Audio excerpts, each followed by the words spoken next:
जय हिंद प्यारे बच्चों।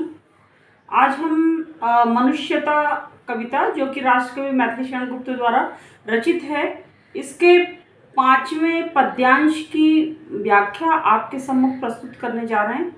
इसके पहले इस पद्यांश में किन बातों को ध्यान में रखने के लिए कहा गया है, इस संबंध में आपको बताना चाहते हैं कि संसार में धन का बड़ा ही महत्व है।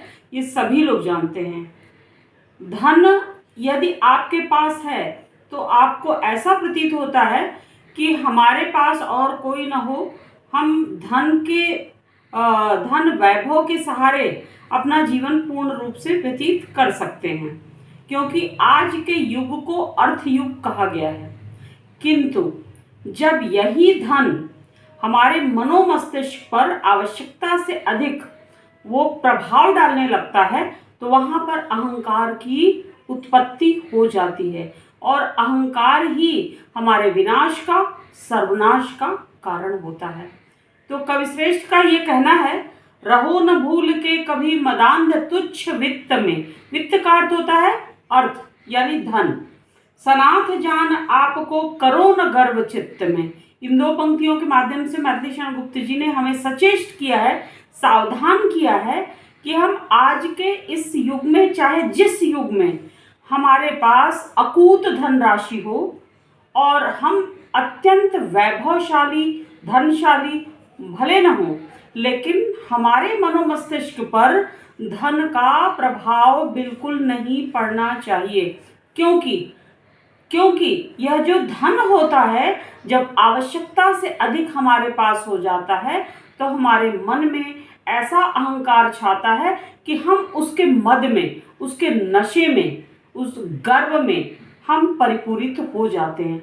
फिर अपने उसी धन के मद में अंधे होकर हम किसी को कुछ समझ नहीं पाते हैं और अपने आप को अहम ब्रह्मास्मि समझने लगते हैं। इसलिए कविश्रेष्ठ ने कहा कि धन का होना और धन को कमाना अच्छी बात है, किंतु धनाभिमानी यदि हम हुए तो हमें अहंकारी नहीं होना चाहिए, और न ही हम सभी को अपने आप को सबसे बड़ा बलशाली और गौरवशाली और सबसे बड़ा मतलब धन के वो सब कुछ, हम अपने आप को सबसे बड़ा सर्वश्रेष्ठ या यहाँ तक कि ईश्वर मानने लगते हैं, और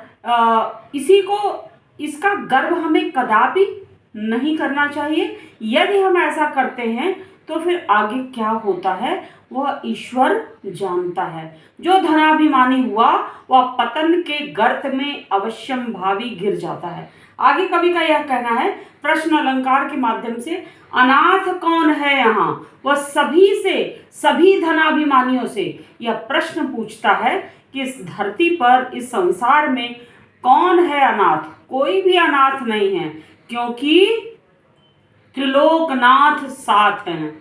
ये जो दत्तात्रेय भगवान है, ब्रह्मा विष्णु महेश, ये तीनों लोकों के जो स्वामी हैं, जो हमारे परम पिता परमेश्वर हैं, वो चाहे व्यक्ति अत्यंत गरीब ही क्यों न हो उनके, और चाहे उत्तम कोटि का प्राणी ही क्यों न हो, यानी निम्न वर्ग का और उच्च वर्ग का, सभी के साथ वह परमपिता परमेश्वर हमेशा विराजमान रहते हैं, उनके साथ रहते हैं, उनके मनोमस्तिष्क में रहते हैं।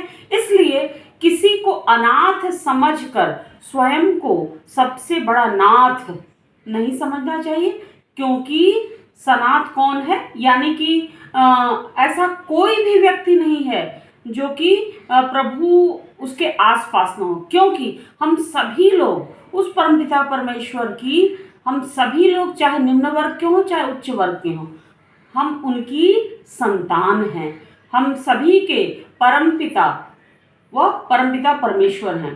सांसारिक पिता भले नहीं हों हमारे, लेकिन परमपिता हमेशा अपने बच्चों की, अपने संतान के जीवन की रक्षा का कर्तव्य हमेशा जन्म जन्मांतर तक वो निभाते चले जाते हैं।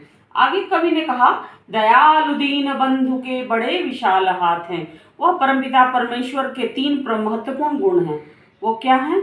वो तीनों गुण ये हैं कि वे परमपिता परमेश्वर सबसे बड़े दीन बंधु, यानी दीनों के बंधु हैं, दीनों के नाथ हैं। दीन का मतलब होता है जो कि सर्वहारा वर्ग है, जो कि सबसे गरीब है, जिसकी अंतरात्मा हमेशा प्रभु को पुकारती रहती है।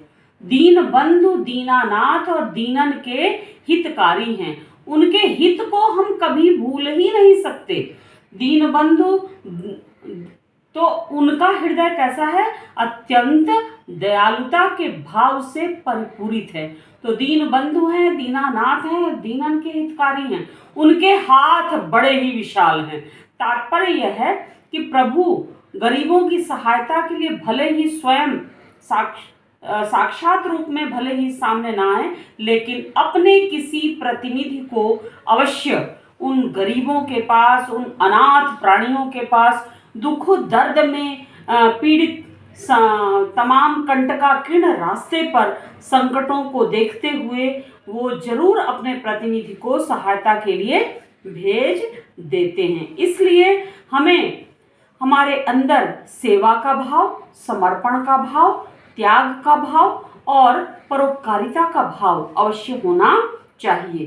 फिर आगे कवि का यह कहना है, अतीव भाग्यहीन है अधीर भाव जो करे। और जो प्राणी अपने आप को अनाथ मानता है और अपने धैर्य को खो देता है, सोचता है कि हमारे आसपास इर्द गिर्द हमारी सहायता के लिए कोई नहीं है, वह सबसे बड़ा भाग्यहीन कहलाता है, यानी अपने आप को दुर्भाग्यशाली मानता है। हमें धैर्य, हमारे अंदर पेशेंस अवश्य होना चाहिए और धैर्य रखकर यह जरूर सोचना चाहिए कि आज हम संकट की अवस्था में हैं, कंटकाकीर्ण रास्ते पर हम चल रहे हैं, लेकिन कल हमारा यह संकट का काल अवश्य मिट जाएगा, क्योंकि वह परमपिता परमेश्वर हमारे साथ हैं।